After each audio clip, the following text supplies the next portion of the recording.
People are used to thinking that to be buried alive, you have to go underground.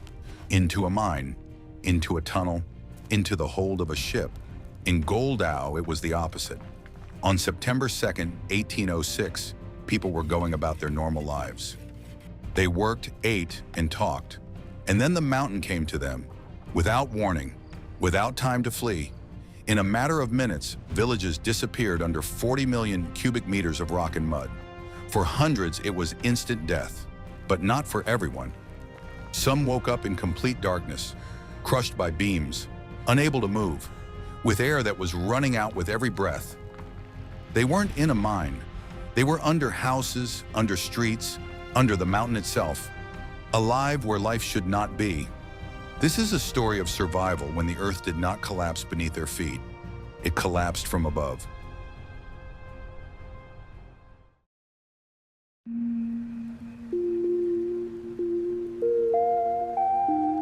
The morning of September 2nd was damp after weeks of prolonged and cold torrential rains.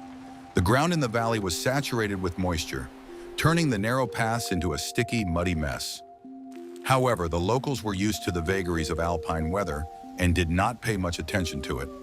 They left their homes to begin another day of hard farm work. The village lived at its usual pace, filled with the sounds of domestic animals and the creaking of old carts. Nature gave no warning signs, maintaining the illusion of complete and unshakable safety. Mount Rossberg towered over the valley, shrouded in morning mist, as it had for hundreds of years before. Generations of people were born and died at its foot, considering these rocks to be a reliable protection. No one could look beneath the rocky surface to see the hidden destructive geological processes. Water slowly but surely eroded the clay layers, turning them into the perfect lubricant. At first it sounded like a low rumble, similar to the distant thunder of a late summer storm.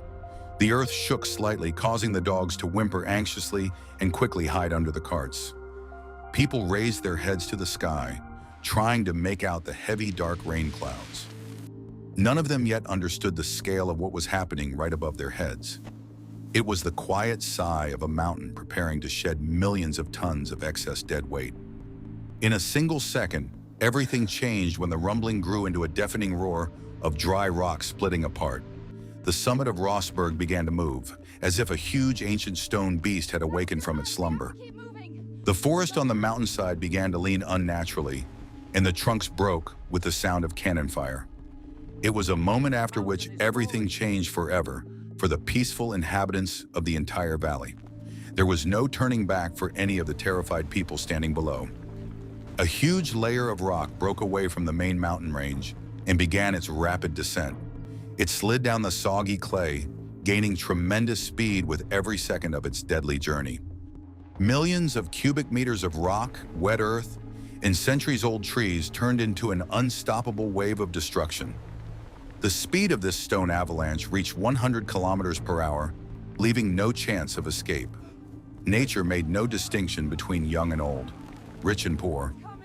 A thick cloud of suffocating yellow dust rose above the valley, blocking out the sun and plunging the world into darkness.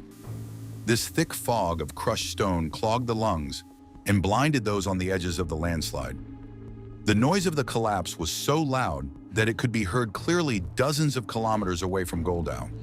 The earth shook from the monstrous blows, as if the merciless wrath of the heavens themselves had descended upon it. A long journey awaited them, and not all of them would make it to the end in this sudden daytime darkness. When the dust began to slowly settle, a completely Martian landscape lay in place of the once flourishing settlements. Huge boulders piled up chaotically where gardens had bloomed and tall churches had stood not long before. The valley had turned into a giant mass grave, covered with a heavy and cold stone shroud. The world was too far away to come to the rescue in those first terrifying minutes of chaos. On that day, the countdown began for the few who miraculously remained alive deep under the rubble. From that moment on, time became their main enemy in the struggle for each subsequent convulsive breath.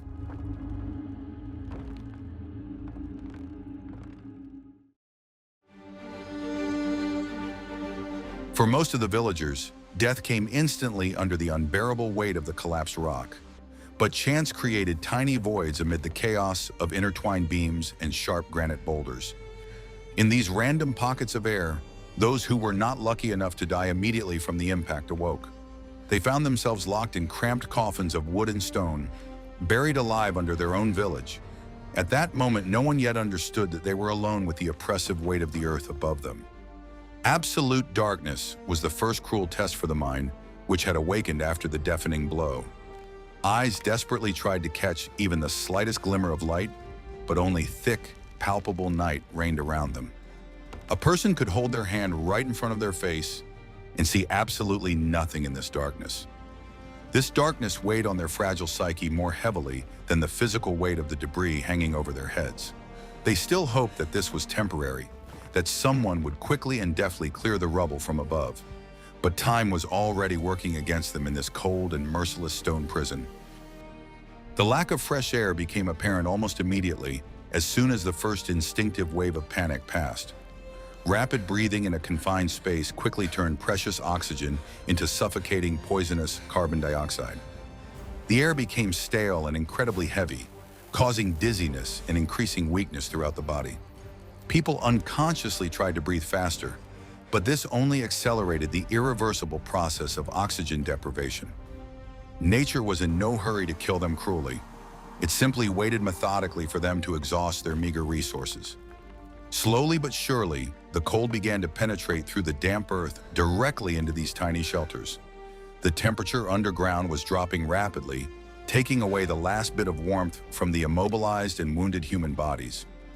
The icy dampness of the earth soaked into the remains of torn clothing, causing muscles to contract involuntarily and painfully. Frozen hands lost all feeling, unable even to feel the cold edges of their stone prison. He was left alone with the cold, which slowly and deliberately sucked the spark of life from every cell. Sounds in this gloomy underground world were frighteningly rare and always heralded new and inevitable trouble. Periodically, the earth shook as huge, heavy boulders on the surface continued to settle and shift downward. These muffled groans of the dying mountain made him cringe in horror as he waited for the final crushing blow. Survival in such impossible conditions depended on the smallest details and completely blind chance. Thin, broken cracks between the rubble of houses sometimes created tiny drafts that brought grains of oxygen. These insignificant, weak currents of air gave hope that a connection to the outside world still existed. People instinctively reached for these saving streams, pressing their dirty faces against the cold boards.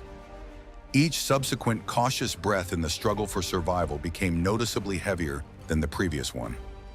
In this dreadful underground prison, time lost all meaning, stretching into an endless black line. Minutes seemed like long hours, and hours turned into drawn-out days full of suffering and slow decay. People could not tell a sunny day from night, being in the realm of eternal and cold underground darkness. The world on the surface continued to live its busy life, but for them, time had stopped forever. On that day, their personal slow countdown began until the last spark of consciousness faded away.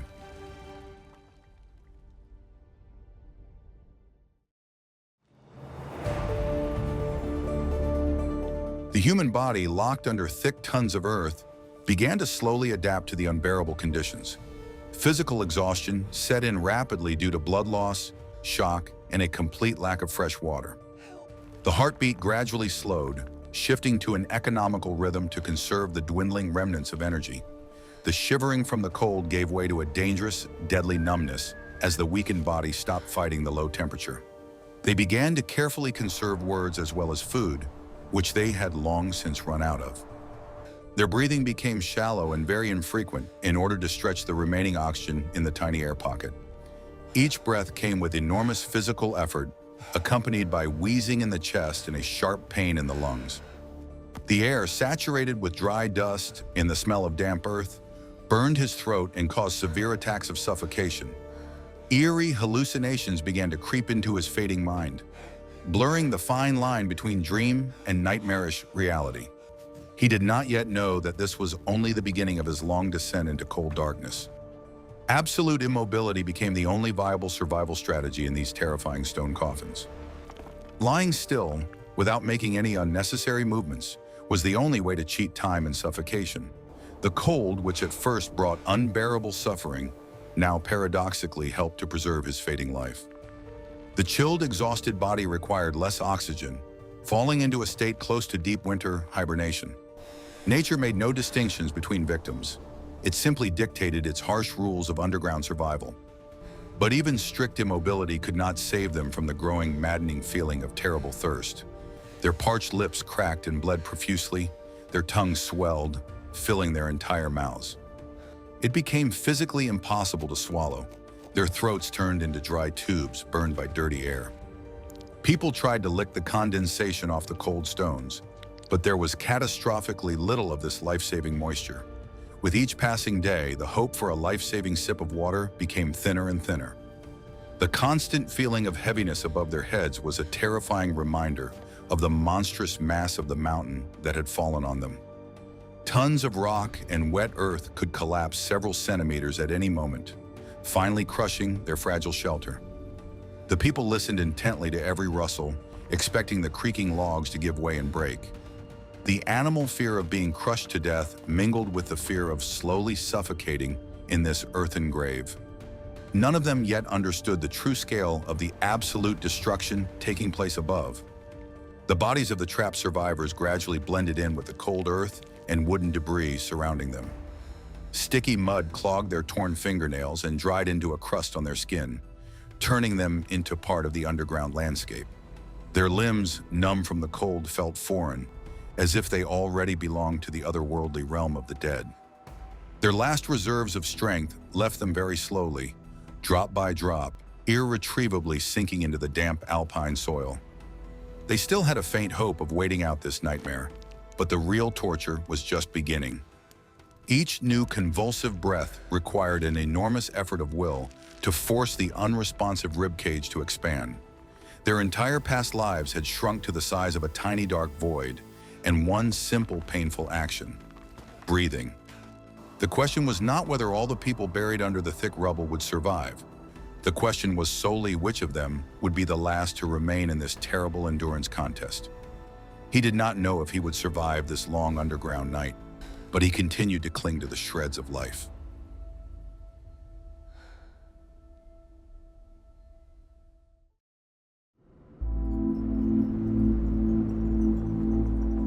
The first long day since the strike had passed, but underground, time was measured only by the beating of a weakening heart. The initial adrenaline rush had subsided, giving way to a clear and very cold awareness of reality. The hope that had made people listen intently to the sounds from the surface began to melt rapidly and irrevocably. No encouraging shovel blows, no cries of rescuers could be heard through the thick layer of damp earth. They looked at each other in the impenetrable darkness and saw only the reflection of their own primal fear. The realization that there might be no help came not immediately, but in slow, very painful waves. At first, people sincerely believed that their neighbors from other villages were already rushing to their aid with heavy tools. But they had no idea that there was no one to rescue them, as the neighboring settlements were also buried under deep rubble. The surface above them was now an impassable sea of huge boulders and sticky mud lakes. None of the survivors wanted to take responsibility for acknowledging this fact out loud. People furiously accused each other of taking up too much valuable space or breathing too often. The team, previously tightly bound by a common misfortune, began to quickly fall apart under the pressure of sticky fear. The most dangerous enemy in the darkness was not the heavy stone suffocation, but mutual distrust. With each passing hour, the silence became denser, more palpable, and more threatening. If in the first few hours someone was still weakly trying to knock on the beams with a stone to send signals, now those sounds had ceased. They no longer had the strength to even raise their hands. All their pitiful energy was spent on rare breaths. The death of their neighbors in misfortune was silent. The hoarse, weak coughing in the darkness simply stopped forever. They continued to talk about rescue in their confused thoughts, but believed in it less and less. Hopeless despair penetrated the souls of the trapped people as inexorably as the dampness penetrated their clothes. The realization that no one would come from above broke their last will to resist and fight for their lives. Some simply closed their eyes, voluntarily giving up on trying to take another painful breath. They passively accepted their fate, surrendering to the mercy of the indifferent mountain that had become their final resting place. Their bodies became completely insensitive to the pain of deep cuts and bones broken in the moment of collapse. The mountain cold did its job, freezing their nerve endings and completely numbing their physical suffering. But the intense emotional pain of not being able to say goodbye to loved ones burned inside like a red-hot iron. People constantly replayed moments of their lives in their minds, clearly understanding that the end had come too soon. Some had already mentally said goodbye forever to the home that had become their own cramped tomb. It was the final emotional breakdown, the point of no return, after which any struggle completely lost its meaning. The buried no longer actively tried to survive. They simply waited motionless for their torment to end. The hope that had burned so brightly in the first hours turned into cold, gray, dead ashes. They still mechanically acted like living people, taking rare breaths. But they already thought like people who were completely doomed. At that moment, everything depended solely on the mountain, which was not going to show them any mercy.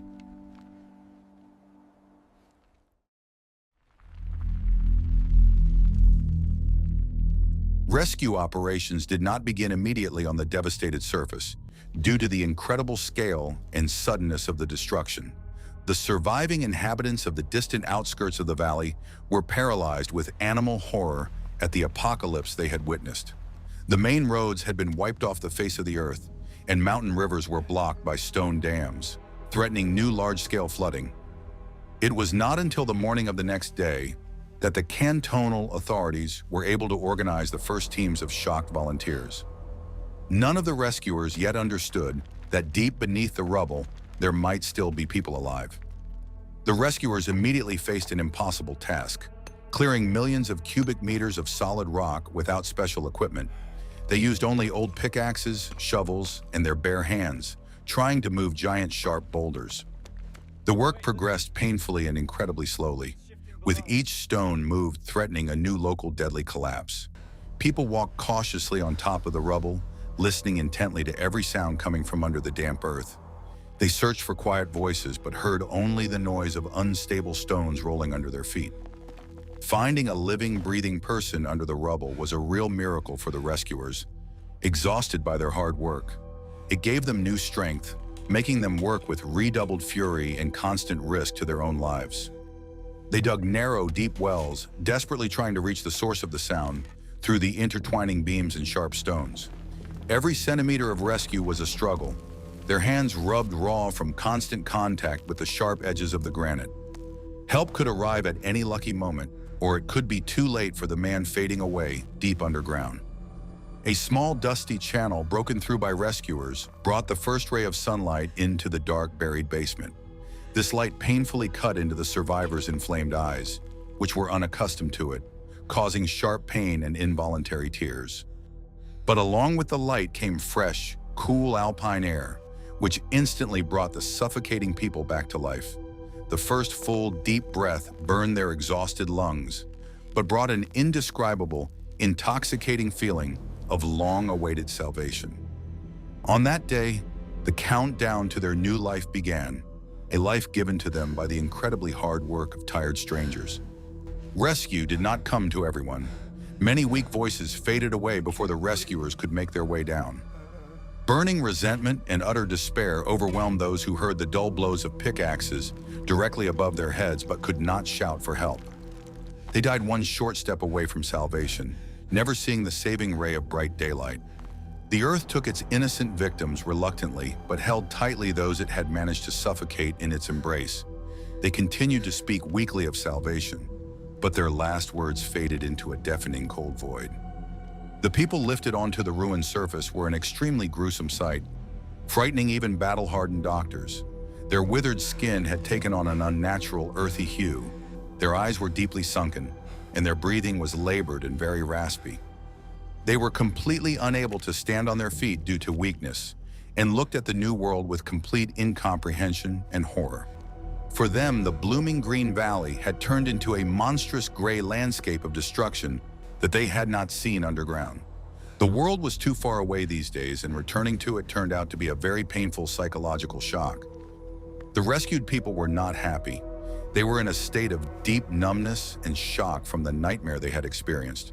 The cold mountain wind on the surface seemed too harsh to them after the musty and calm atmosphere of the underground crypt. They desperately searched for their homes and loved ones, but found only endless piles of dead gray stone.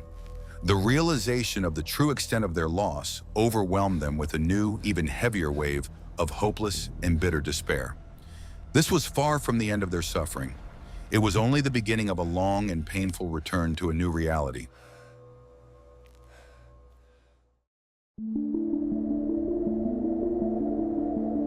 The disaster in Goldau claimed the lives of 457 people in a few incredibly horrific minutes.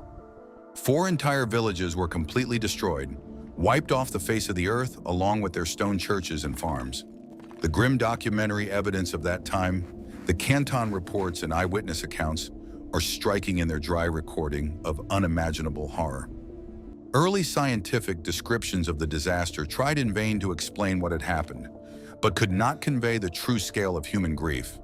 Nature did not try to kill them deliberately. It simply obeyed the blind laws of physics and gravity with complete indifference. Those who survived under tons of rubble were forever marked by the heavy burden of the underground nightmare they had experienced. Their bodies took a long time to recover from extreme exhaustion, multiple fractures, and the effects of prolonged oxygen deprivation. But their fragile psyche suffered much more.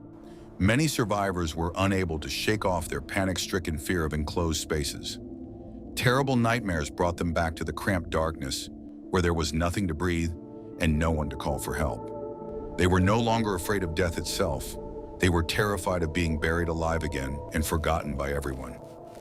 The uniqueness of this terrible tragedy lay in the very nature of the deadly trap that had suddenly closed over the valley. It was not a deep mine where people descended voluntarily, fully aware of all the professional underground risks. It was not a wooden ship sinking in a storm, where water slowly fills the compartments, leaving little time for panic or prayer. The surface of their native land, which they had walked on carefree every day, suddenly became their giant, heavy mass grave. People were not entirely prepared for what would happen next to their familiar, measured, and safe world. Huge granite boulders, brought by a rapid landslide, remained lying in the valley, becoming gloomy natural monuments.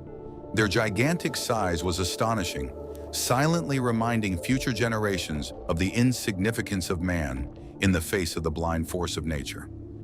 The local survivors diligently avoided these stones, considering them to be the cursed guardians of the souls of those who had died innocently. Nature very slowly began to heal the wounds inflicted, covering the gray dead stone with soft green moss. But the heavy memory of those terrible September days is firmly embedded in the history of this picturesque alpine region. The main conclusion drawn by the survivors was completely devoid of any heroic or romantic pathos. People were not sucked into the ground by some mysterious forces. They were simply covered by a mountain that suddenly collapsed on them. Survival in those terrible conditions was not the result of ingenuity or heroism, but only blind chance. Tiny pockets of air, wooden beams that fell in just the right place. That was the whole difference between life and death. Their accidental survival was just a really short pause between the blind force of nature and the eternal silence that followed. Many of those who were saved left the valley forever, unable to continue living near the looming killer mountain. They carried with them the incredible weight of memories of those long hours spent without light or hope of help. Their frightening stories struck casual listeners with their naturalism and complete lack of embellishment. The deadly cold had united them underground, but now the unique horror they had experienced had forever separated them from ordinary people.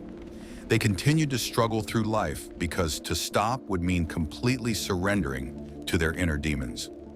Today, high-speed trains rush past Goldau, and carefree passengers admire the beautiful landscapes of the green alpine slopes.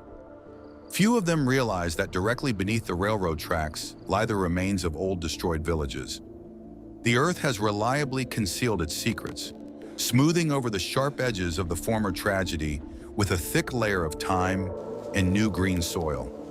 The powerful landslide has long since become just a page in a geology textbook, a dry fact about the volume of rock that broke away. But for those who lay beneath these rocks, it was the absolute end of their personal little world. The story of the few survivors in Goldau silently reminds us how incredibly thin the line between safety and danger is. We build sturdy brick houses and sincerely believe that we are reliably protected from the whims of the wild nature that surrounds us. But sometimes the earth cruelly reminds us who is really in charge, sweeping us away from its surface with incredible ease. In that terrible moment, all our advanced technology and foolish confidence are smashed to dust on the cold granite. There was no way back for those who found themselves in the path of the falling boulder on that fateful day.